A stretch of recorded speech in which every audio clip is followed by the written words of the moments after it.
Yeah. So welcome, everyone. This is my first author talk, and this is a conversation with Ros Ben-Moshe. She is the author of The Laughter Effect. Yay! Yay. So, oh, hang on a sec here. Let me just, I'm going to do that. Okay. So what we're going to do is I'm going to introduce Ros. So I want to tell you a little bit about her. Ros, she's a laughter, well-being, and positivity author and academic. She's an adjunct lecturer at the School of Public Health and Psychology at La Trobe University. She is a coordinator of a world-first laughter, resilience, and well-being online short course for professionals. She's the author of 2 books. Her first book, With Laughing at Cancer, How to Heal with Love, Laughter, and Mindfulness. And tonight, the book that we're here to talk about, The Laughter Effect, How to Build Joy, Resilience, and Positivity. And whoops. So just to tell you a little bit about the book, The Laughter Effect, it's philosophy that boosts well-being and cultivates joy, self-care deepened with mindfulness, gratitude, and compassion, and it builds resilience, fosters positivity, and improves interpersonal interactions. Tonight's session will start with a conversation with Ros about her book, followed by some interactive activity she'll guide us through. We'll wrap up with a Q&A session. Please keep your microphone muted during the initial part of the session. Ros will let you know when to unmute for certain activities. If you need immediate clarification on something that Ros is discussing, we invite you to raise your digital hand. Everybody knows where their digital hand is. And otherwise, we invite you to please save your questions for the Q&A. And without further ado, let's give Ros a warm welcome with some jazz hands, and yay! Okay, so I have a few questions for Ros. Ros, what inspired you to create The Laughter Effect? Great question. Well, thank you firstly for organising this, and it's just so wonderful to see all these wonderful faces, and I'm very grateful for that. So, I mean, laughter is something we're all familiar with. You know, we grow up and smiling and laughter comes before language. You know, we ha ha ha before we da da da or ma ma ma. And I was sort of already in the world of laughter yoga. I'd sort of been introduced to it about 20 years ago now. And it was at a time when I was looking to go back to study. And in order to get into the postgrad study, they said I needed to get equivalence. And I volunteered for a World Health Organization health promotion conference as a rapporteur. So I would report on all of the sessions. And in between all these serious, fabulous sessions, there was this 30-minute laughter yoga session. And I thought, this I have to report on. So I went along with my pad and my pen. And of course, anyone who is familiar with laughter yoga, as I think many of you are, will know this is not something you report about. This is something that you do. And I was immediately hooked. You know, I felt just like fantastic. I almost zoomed out of the room. And I went back and I did my studies. I did, you know, health promotion and public health. And during that time, there's a lot of talk, obviously, about mental health. And what I was hearing was a lot of discussion about depression, anxiety, and stress. So I thought, well, what about this laughter thing? That really seems to me, you know, a positive expression of mental health. So I really started to, you know, I trained as a laughter yoga facilitator, and I became an expert at preaching about laughter being the best medicine. I'd go into a group, an old aged care group, and I'd say, laughter, it's fantastic, do more of it. And I'd go into, a group of a cancer support group, and I'd say, laugh more, it really is, boosts the endorphins and, gives you that sort of shot of, well-being. And that was all very well and good until a distinctly unfunny time in my life where about 12 years ago, I was diagnosed with bowel or colon cancer. And there's nothing funny about cancer, right? And I wasn't in the mood for laughing. But still, there was this little voice inside me that said, laughter is going to be still very much a part of your experience here. And a few days prior to this major 5.5-hour, surgery where I had a full bowel resection and a temporary, I was keeping my fingers crossed at the time, an ileostomy, which is a bag that you wear on the outside to process your crap, basically. I had been booked for a corporate lingerie party. And it was the last place in the world I wanted to be, like in a room with 20 or 30, professional women flaunting lingerie and having a fabulous time. But it was the best thing that could have happened to me.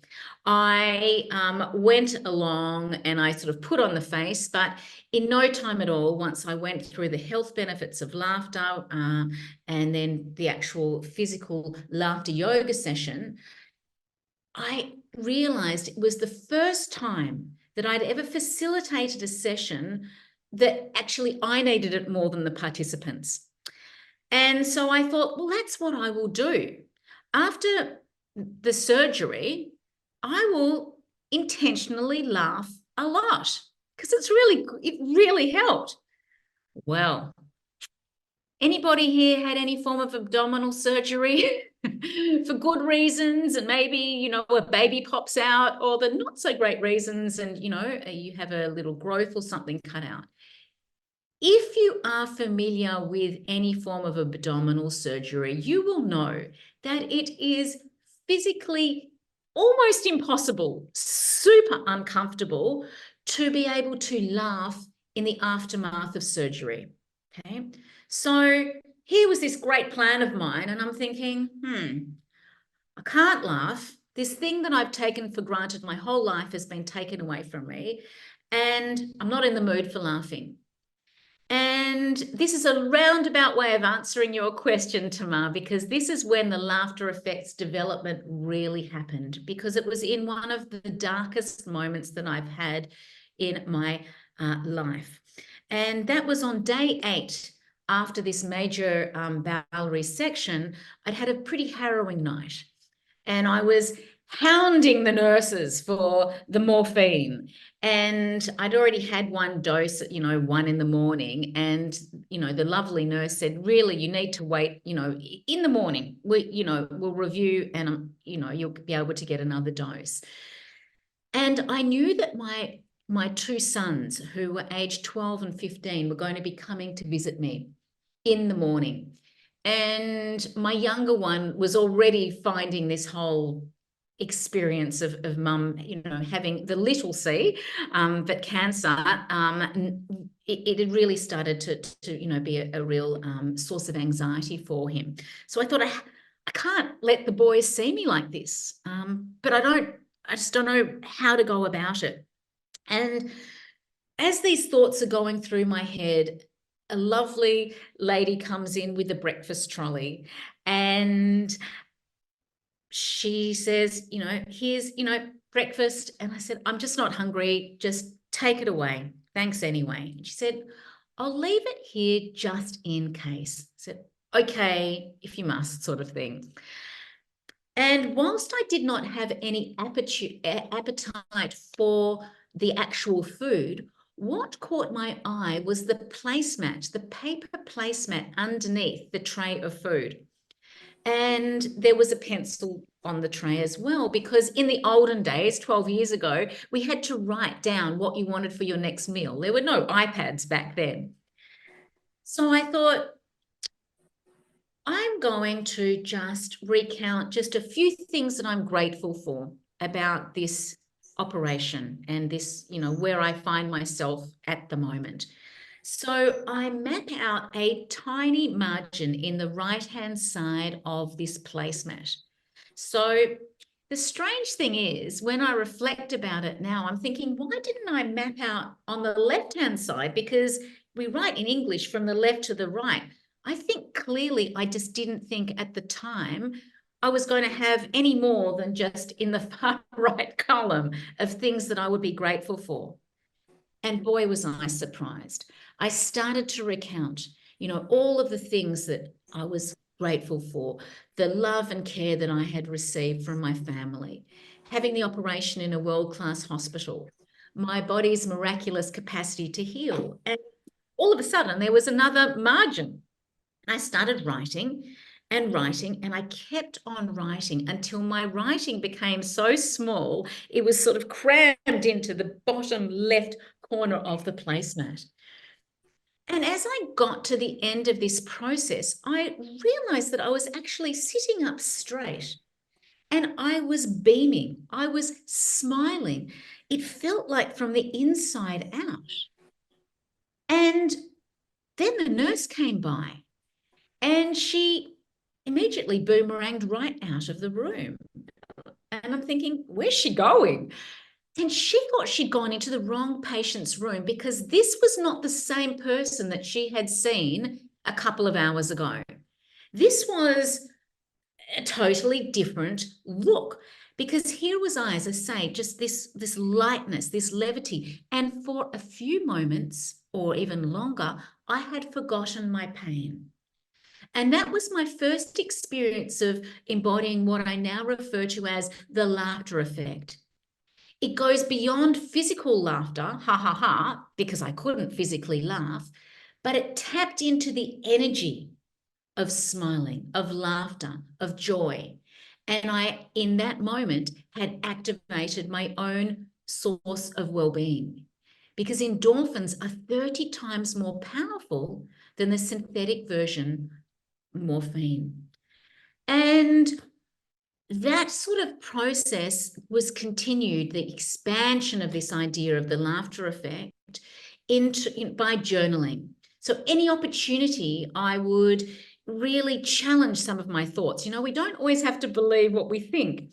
And that can be really challenging when we're in a bad, state of mind. Whatever we place our attention on is what we focus on, the fear, the frustration, or we can focus on what's going well in our world, the moments of joy, the moments of levity. And this year of healing, I really just kept on challenging and introducing different things that really helped my own healing and well-being. And so that sort of resulted in my first book, Laughing at Cancer. However, I realized it's not just me that goes through these incredible transformative experiences. There's so much more to this. There are so many more incredible stories out there of people's transformation from places of darkness and challenge and sickness to incredible thriving. And that is, one of the reasons why I decided that this is far too important to just keep to myself, or keep to the perception that it just is about, people who are going through a cancer diagnosis. This is a philosophy that it can apply to everyone, no matter their age, no matter their stage, no matter their cultural background. So I decided that that's what I would do. I would sort of do this research about, what is the laughter effect? What are the components? And I was really excited that 2020 was going to be my year of joy. Well, we all know what 2020 was, but I was so grateful that this was my joy project, and there was nowhere else for me to be other than really stuck into, the research of humor and laughter and positivity and joy. So it was the best gift that I had for myself that I can now very gratefully share with others. Thank you, Roz. That was so inspiring. And to me, it's always such a joy to hear people tell their stories of how laughter has helped in their healing. And we're so glad that you are doing well after your diagnosis and major surgery. So as somebody who is experienced in the field of humor, did you encounter any unexpected or enlightening insights while researching and writing your book? Well, firstly, it's like you go in, you know how it is. An expert mind is someone who actually realizes how little you know. And it was a challenge that I had when I was researching my book, because there were so many amazing things that I discovered. So in my book, I really go from the history of humor and laughter and how it has been used to connect and heal communities since day dot, you know, from Indigenous communities, biblical communities, right up until, you know, the present moment. So, you know, if I just think about each chapter, you know, there were so many, oh my gosh, moments. You know, ancient Egyptians used to have the equivalent of a court jester. Like way back then, they would have, you know, a jester that would be brought in to entertain and improve the mood of the pharaoh. I had no idea it went back that far. You know, I knew about biblical references, but I didn't know about ancient Egypt. And then, you know, the reverence to court jesters through medieval ages. You know, Queen Elizabeth I called on her court jester before she called on her medical practitioner to help, you know, raise her spirits. And then there are cultures that have this incredible dedication to laughter. There's, you know, North American, you have to forgive my pronunciation, the Chiwetel tradition, which is the baby's laughter first ceremony in the Dene North American tradition. So there were, you know, all of these things. Then just in the historical perspective, then I couldn't believe it that Darwin, you know, Darwin is known as, you know, the father of, you know, natural evolution. He should really be known as the father of smiling and laughter, because he studied animals smiling and laughing and playing together, and how that really enhanced, you know, the relationship within you know, the tribe, and how that, you know, is also witnessed in humankind. So that really blew me away. Then, I mean, there were so many. I mean, I can talk about some of the unbelievable people that I got to speak to, and I will mention one. But before I do, you know, this idea that people think that laughter is associated with humor. Except for, you know, if you're in the laughter yoga world, you know that you can summon laughter, you can choose to intentionally laugh. But the average person's perception is that you laugh when something's funny, right? So one of the things that I researched was Robert Provine's, who's a psychologist, his research. And it introduced this idea of the conversational or punctuation effect of laughter. So 80% of laughter in conversations is generated not because something funny happened or, you know, a joke. It is actually just to help lubricate conversations. I'll give you an example. Tamar, it's just such fun being here, you know, it really is. And, you know, how fun is it that, you know, we can all gather together and, you know, have this, you know, conversation. Now, whilst that laughter might seem a little contrived and artificial, you will notice, now that I've mentioned it, I'm sure, that laughter often punctuates conversations at the beginning of a sentence and at the end of a sentence. And often it can be in slightly awkward conversations that you have, like to help ease the tension. So actually, when we have conversations with people, we actually activate the laughter effect without even knowing it. So the more conversations we have with people, so not LOL, hey, WhatsApp or text messages, but real conversations elicit laughter. And that really blew my mind. And it feeds into this whole idea about, laughter is a very social function, and it's an integral resource that we have been born with, and it plays out throughout our life. So yeah, as I say, there were so many aha moments, and even though I've now written this book, it's like, it's not like I think, oh, okay, I've learned everything. There's just always more, and it's often in the stories. It's in these most extraordinary stories. So I can share one now if you'd like. Sure. Okay, so I'm staring at the giraffe, and even though I understand that you're in America, I'm not in Africa. I will share a story about this most incredible woman called Angel Kimmy. So Angel Kimmy, her name is Kim O'Mara, is from West Australia in Perth, and she was diagnosed with a very debilitating disease, which essentially is a terrible autoimmune disease, and in theory it dries you up, like from the it's a really challenging diagnosis, and most people who get diagnosed with it, they don't have great health outcomes. Anyway, Kim essentially was introduced to Dr. Madan Kataria, who's the founder of Laughter Yoga, and she became really interested in this idea of laughter to heal.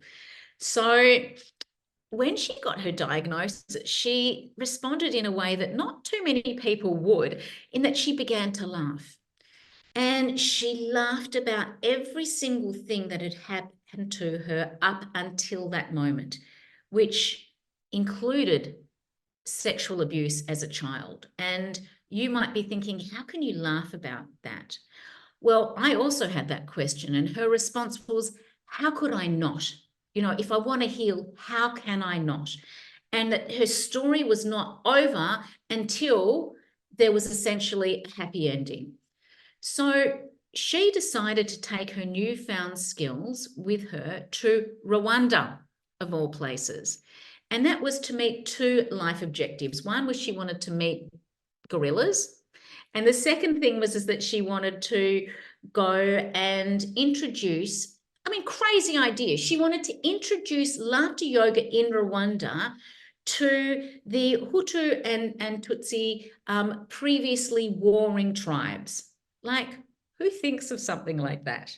But along she went, and she started to work with an organization called the Rwanda Resilience Organization, and introduce this idea of laughter yoga as a therapeutic way to heal from trauma. And she began facilitating groups where you would have people who were the perpetrators and people who were the victims of terrible atrocities, and they were able to laugh together. And people hear this story and think, how can someone who has essentially lost family members, or be in a room with someone who has murdered your own family, how could you do that? And what Kimmy found was that it enabled people to start to process their trauma from a slightly elevated perspective, because dealing with it from that sort of baseline was just far too difficult. But, there are some forms of trauma that no amount of conversation can heal, whereas being able to laugh together, it actually acted as a release. And as a result of what she started, almost 20 years ago now, there is several laughter yoga groups in Rwanda that are working together. And she's sort of got a grant from Rotary International. So, it's not just, the research, people sort of think that research is a dull thing. When you start to take account the most incredible stories like Angel Kimmy's, you just realize how much potency something as simple as the laughter effect, smile effect, has for, individuals and communities. Well, thank you for those wonderful insights. And I'm sure that anyone who hasn't read your book is now eager to dive right in. And I love the story, especially about that line that you said, how can I not if I want to heal? That is such a powerful statement. So on that note, let's move on. So given my background in laughter yoga, where one of the principles is to laugh without relying on humor or comedy, I'm intrigued by your book's embrace of humor. Could you elaborate on why you believe humor is an important aspect of the laughter effect? Sure. So laughter yoga is brilliant. And can I just ask, is there anyone here who's not familiar with laughter yoga? I believe everyone here, to my knowledge, is. Fine, perfect. I just didn't know whether I needed to spell it out. So laughter yoga is an incredibly powerful modality. You all know it, you've all experienced it. And the wonderful thing is that it doesn't rely on humor. However, it does encourage humor. It does, when we laugh, even if it's simulated, it does encourage, that sort of, just laugh, the ability to be able to laugh at yourself. And that is a really important tool for resilience. However, I found that laughter yoga is part of a bigger picture. That it's really important, not necessarily for everyone, but I think for many people, that being able to find the funny really helps navigate those sorts of, down times. And I know it's been a really valuable tool for me. And when we're going through challenging times, laughter is often the first thing that goes out the door. Humor is often one of the first things that go out the door. So we actually need to be more intentional about these things, whether it's, any form of positivity during challenging times. So humor is one of the things that I found has been a really important tool to help uplift me. And, it's in those little moments of interaction. For example, when I was having the second operation to reconnect my bowel, I would joke with the nurses about my timing for the operation was because I got a free supply of bananas from the hospital kitchen. And it was at the time that a cyclone had basically taken out all of the Australian banana crops. And my sons were banana-aholics. I loved, bananas were one of the few things I could really eat. And it was just really interesting how I sort of experiment with just sort of joking around with the nurses and how it really helped in my sort of a bit, connection with them and relationship with them. But I also noticed that they would leave my room with a smile on their face. And humor, being able to just not leave humor to chance. We've been, heard about, we don't want to leave laughter to chance, but humor is also, it is a really fundamental part of being a human being. And, whatever we seek, we see. So the more humorous happenings that we can see and share with people, the more they will sort of form the beat of our day rather than the not humorous or the more stressful things. And, just like laughter is a stress reliever, well, humor is one of the ways that obviously humor doesn't necessarily result in laughter, but it results in, the feeling of amusement. And, it lightens your mood. So, lightening one's mood on a regular basis is really important for our overall well-being. So, yeah, and it's, as I say, it's an art form, and it means different things to different people. I do not have the natural knack of telling jokes. which is why laughter yoga has been so fantastic. I haven't had to brush up on my jokes. However, I do love funny memes, and I do love sharing, funny, humorous happenings with, with friends and loved ones. And I love, just that, just how, we think about humor as, just something that's not, it's nice to have in your life, but we don't necessarily realize how integral it is. And I think that during the pandemic was one time where we actually realized that humor is very much a fundamental part of being a human being, where literally alongside the pandemic and all of that horrible happenings, there was a pandemic. People were laughing about, toilet paper shortages and, ridiculous things, because it was a control. It was like we couldn't control the pandemic. We couldn't control, all of those negative, and very, very, tragic happenings around us, but we could choose how we respond. And if we respond, with levity, with humor, it helped us deal better with the immediacy of what was going on. So it's a really important attribute to be able to, develop and integrate into your life. Thank you so much. And your book gives lots of little tips and how-tos, how to just reinvigorate your sense of humor. And I just love that. And is there a particular excerpt or insight from your book that you're eager to share with us? Well, see what I just would see when I flick the book. Are you familiar with Agony Aunt, or Dear Abby? Do people sort of grow up with Dear Abby? It's like, Dear Abby, Yeah. my boyfriend of so many years has just dumped me, and what do I do?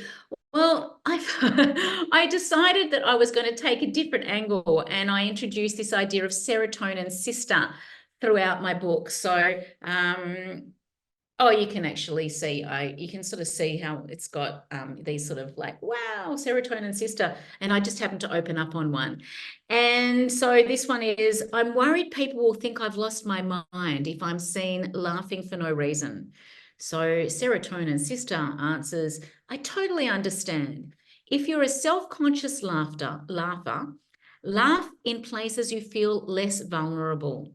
The shower, home alone, or in the car. Also, it can help to remind yourself why you're laughing, for the joy and health of it, the best reason of all. So, one of the things I sort of talk about, is this idea of, that laughter is a very vulnerable act, and how as we age, that laughter often shuts down. We're so worried about what people think that we forget to laugh. And so I integrate into my into the book just really small things that you can do. And we can do this right now. Let's unmute. And I'm sure you're familiar with this exercise, but excellent. We're going to just pretend that our mouth is a zip, and we're going to just, unleash the laughter. So if you just follow what I do, okay? As I say, you're probably familiar with this, okay? So let's unzip our mouth with laughter.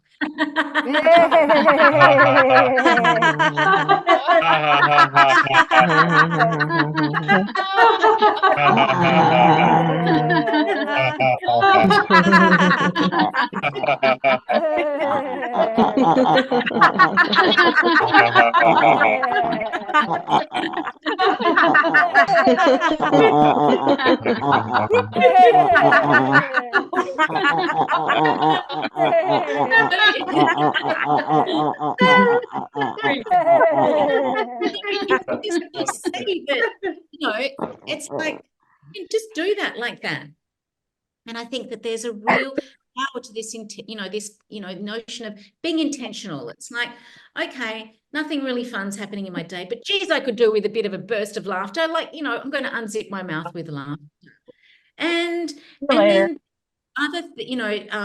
one of the things that I talk about quite a bit is this idea of micro moments of levity that you know, micro moments of joy, micro moments of laughter that you can integrate into your day. And these are especially important when, you know, the going is tough, that you're not really, you know, having huge celebrations or big overseas trips or, you know, get that fabulous promotion. This is just for everyday scenarios to just infuse little bursts and spurts of joy and levity. And there are many ways in which you can do this, but one of my favorites is this idea of, you know, a traffic light moment. And that, you know, this is the idea that, you know, traffic and being stuck in traffic and commuting is generally a source of stress. But what if we reframe traffic lights? How much difference would it make to our days if we reframe traffic lights as opportunities when that light turns red to, you know, to breathe, to smile, and to laugh?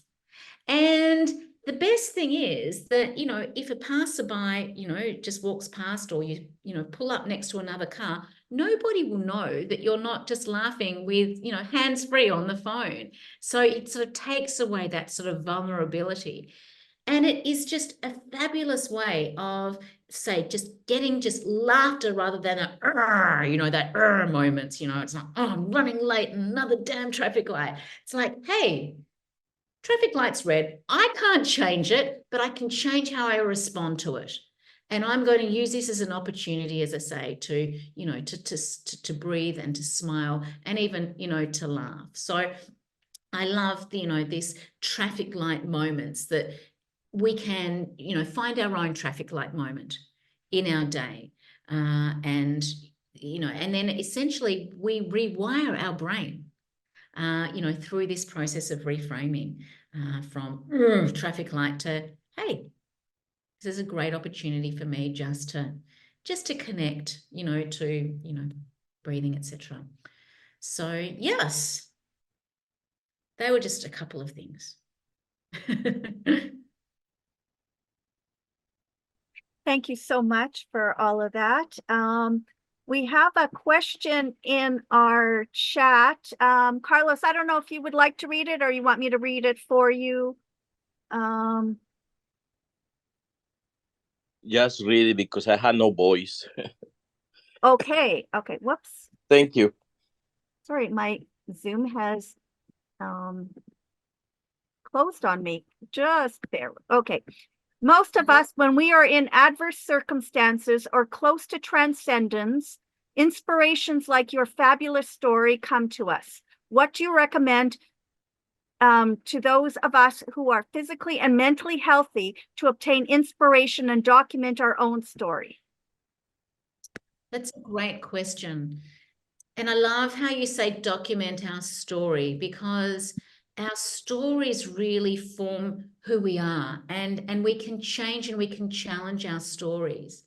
So one of the things that I've found the most beneficial, especially, you know, when we're going through, you know, just life really, is to journal.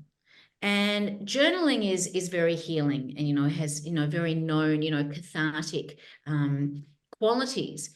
Whereas I love this idea of journaling with a laughter effect. So essentially taking a particular situation that you're going through and asking yourself the question, what would happen if I were to view this situation through the lens of levity? Can I find the funny? You know, can I ramp up the funny? Is there something, you know, that I can laugh about here?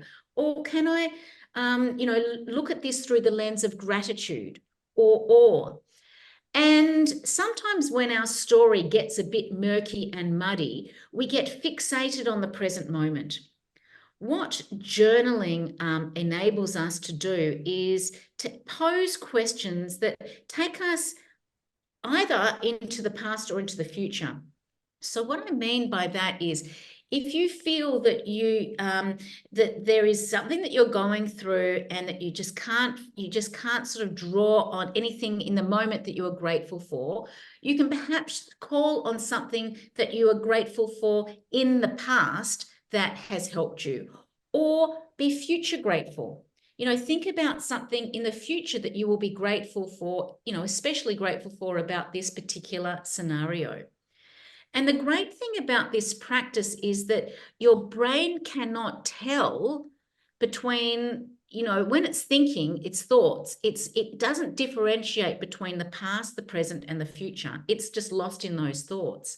So the more that we can direct our thoughts to past, present, or future, things that are going well, that amplify that positivity, that's where our thoughts go. And that's what multiplies. So no matter how great your story is, it can even be enhanced more. And as I say, these are sort of, ways in which, these micro moments of levity, these, really, change our story.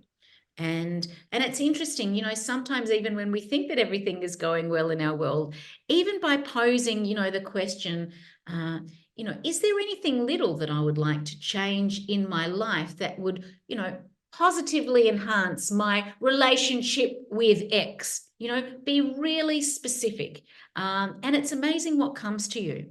And I'm not saying that there isn't a place for negativity. I'm not saying that you should deny these negative thoughts or not, journal about those negative thoughts, but it's about, yes, it's about writing those and acknowledging those, but not getting lost in them. It's like acknowledging, hey, this is a really shitty time. However, there are, moments I'm grateful for, things I can find funny, people, in my life that, make me feel good, etc., etc. So you don't lose yourself in that negativity, because that can be a danger, through, yeah. Thank you. And there's another question in the chat from Tiffany. Ros, could you please share about the baby and laughter anniversary thing again? I should have put it up, but basically it's fabulous. I'm going to look it up. The history of laughter. No, it's in Laughter Thrive. Okay, I'm going to read this because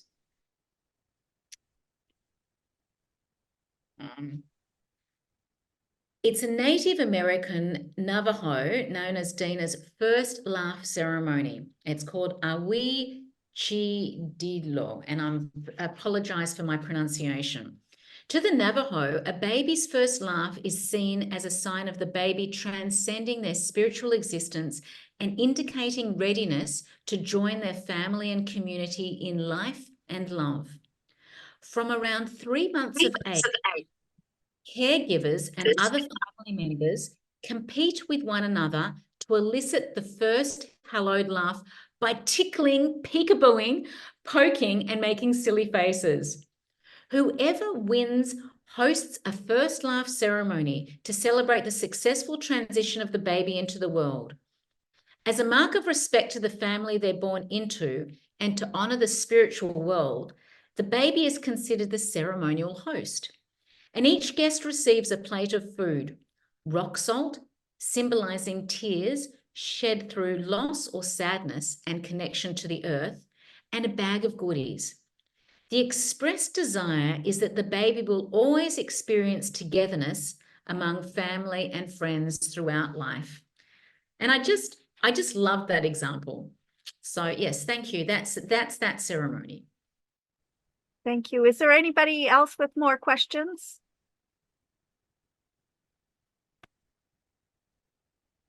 Someone has shared a file. Let's see. Okay, I think that we are getting rid of this.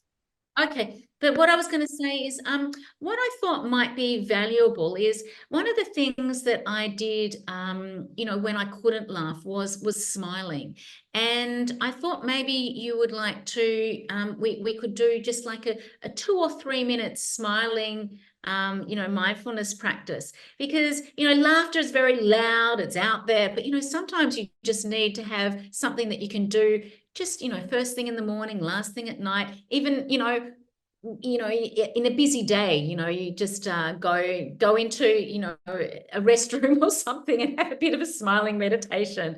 So if you are all open to this, I invite you, firstly, it's 2 or 3 minutes long, but I just would still like to invite you to just think about how you're feeling now. Perhaps you can put a number where 1 is, not great at all. 10 is, oh my gosh, I feel so fantastic. And just see whether in this 2 or 3 minutes, there is any shift in that number. Okay. So I invite you all to please close your eyes, turn off your screen, or leave it on, whatever you're comfortable with, and just take a nice deep breath in through your nose and then out either through your nose or mouth. Taking another nice deep breath in and out. And a nice deep breath in as the slightly cooler air travels in through your nostrils and the slightly warmer air exits. And I'd like you now to place a smile on your face. It might help to think of a time in your life when you were unconditionally loved or everything was going tickety-boo. And just sit with this smile on your mouth and face and note how it makes you feel. How your lips feel. How your cheeks feel. How your eyes feel. And breathe this smile in. And as you exhale, share this energy of the smile deeper throughout your being. Once more, breathing it in. And as you exhale, sharing it deeper throughout your being. And I invite you to just place this energy of the smile into your heart space. Filling your heart space with this energy of this love, of this joy, of this radiant smile. Breathing it in, and with every exhale, the energy of this smile grows even more strong. Each in-breath, the energy of the smile filling your heart space with love and a sense of reassurance, and each out-breath just sharing that energy of the smile more deeply within. And now sending this energy of the smile even deeper into your belly. And imagining this smile is traveling around your whole belly, perhaps even like a Pac-Man, traveling around, quelling any feelings of anxiety or stress, filling it with this joyous energy of the smile. With each in-breath, that feeling of the smile deepens, and with each out-breath, goes even deeper into your being. And now perhaps there's a particular thought or physical part in your body that you would like to direct this energy of the smile to. And please invite your smile to that thought or that part of your body. Once again, breathing it in and sharing this energy, this smile, this joy, this love, this source of well-being. Breathing it in and out. And now imagine it's as if from the tips of your toes to the top of your head, your whole body is filled with this smiling energy. Every cell, every tissue, every fiber, every muscle in your body is smiling. And note how it makes you feel. And know that at any time of the day, no matter what might be going on in your external environment, by placing a heartfelt smile on your face, you are changing your physiology. You are tapping into your endorphins. You are tapping in to your source of well-being. And just now, just breathing in energy and sharing it deeply within. And offering yourself a moment of gratitude, thanking yourself for this wonderful experience that you've just had of really journeying with a smile. Once more, breathing it in and exhaling that smiling energy. And when you're ready, just allowing your eyes to float back open and come back into the room.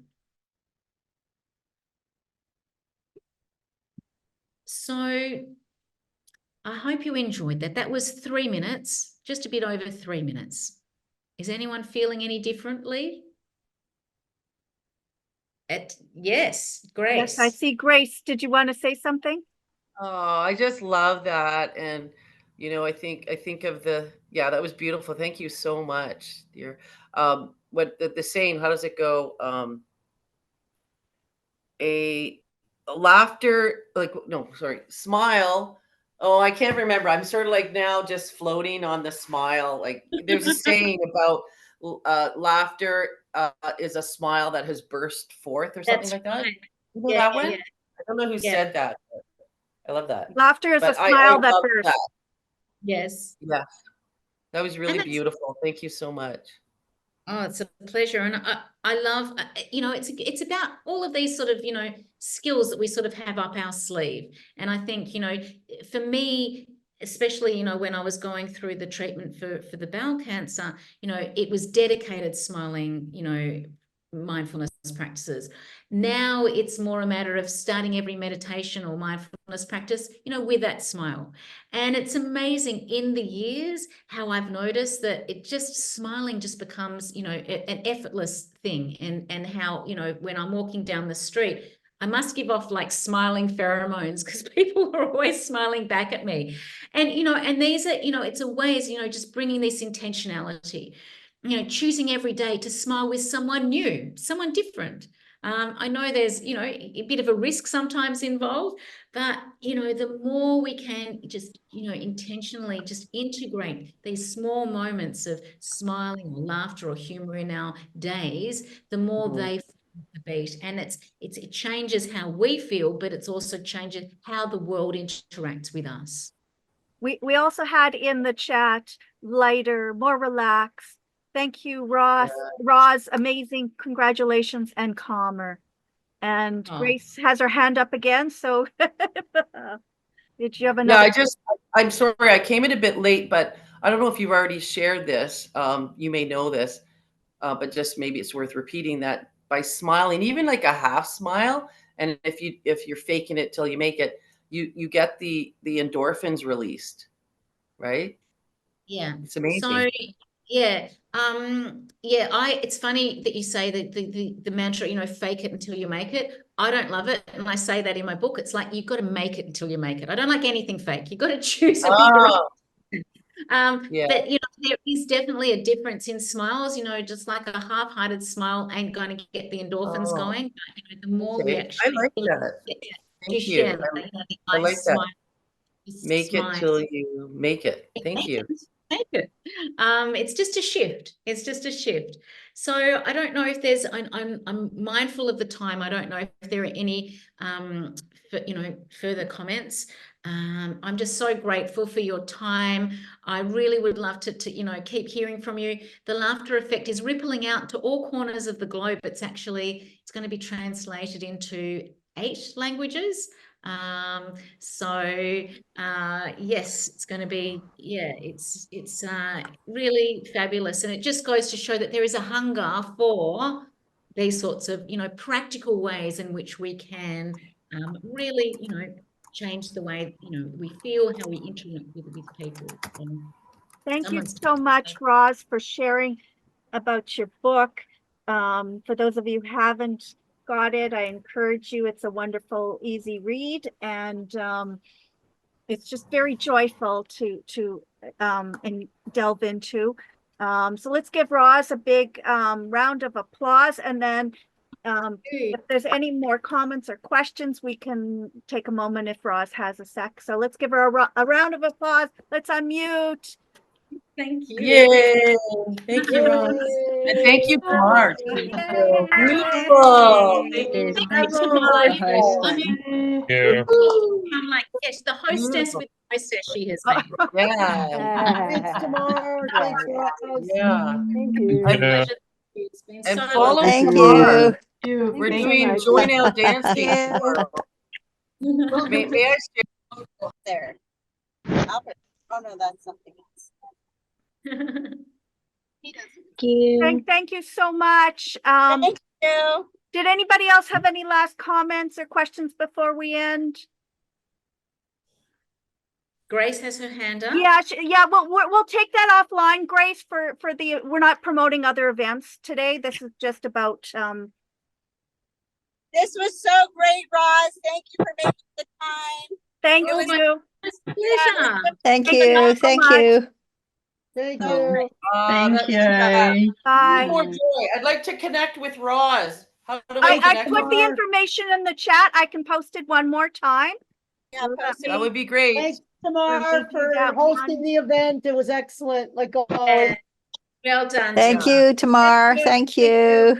Thank you, Tamar. Woohoo. Thank you, everybody. Thanks, everybody. Tamar. Inspiring Thank Thanks, you. Rose. Love you, Bye.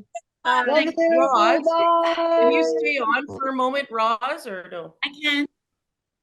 Yeah, I'd love to just connect with you for a moment. Sure.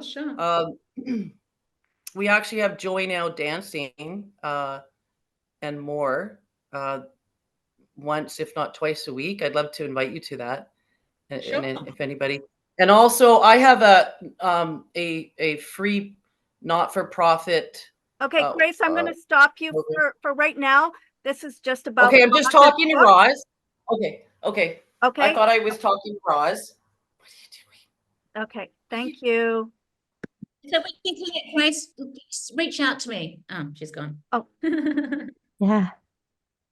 Ross, I heard you being interviewed on a telesummit, and I was very impressed. It was really inspiring. And what I loved so much is that you're saying the same things that we say for laughter yoga, but you've got the experience and the credentials that gives it that much more clout, like, yeah, I can, we can all spout off the benefits of laughter yoga, but you've got it in your personal experience and an experience of your clients. And it was so moving and inspirational. I really enjoyed it. So, yeah. Thank you so much. It's, yeah, as I say, there's just so much to learn, and yeah, it's been a joy and delight to just keep on sort of exploring what wonderful benefits there are. So yes. Yeah. Well, my husband is going through cancer treatments right now, and he has a great sense of humor. And we were just at the oncologist, and we got some better news than we thought we would, but he just, makes this comment, and the receptionist laughed, and at least twice the oncologist, we all laughed, and I'm going like, what did he say? Yeah. But it's like what you said, those little moments of laughter that you can put in, even though the situation isn't the happiest, right? So Curiosity is it's overrated. I should start writing them down or something, because it's so good. Absolutely. Well, thank you for sharing that. And I wish your husband, Thank you. Yeah. And Time. thank you for sharing your story. It's very inspiring. So So in that period between when you had the first surgery and when they stitched you together, did you have to have that ileostomy bag the whole time? How long a time was that? 4 months. 4 months. And I can't believe you did a lingerie party. I know. Yeah, I tell you, God has a sense of humor. So were you actually modeling the lingerie? No, actually. Oh my goodness. Yeah. Okay. Tamar, you've just honestly, you got 30 something people on. It's amazing. Yeah, Yeah. no, it was lovely. You're going to have to become the queen of author talks now. Oh,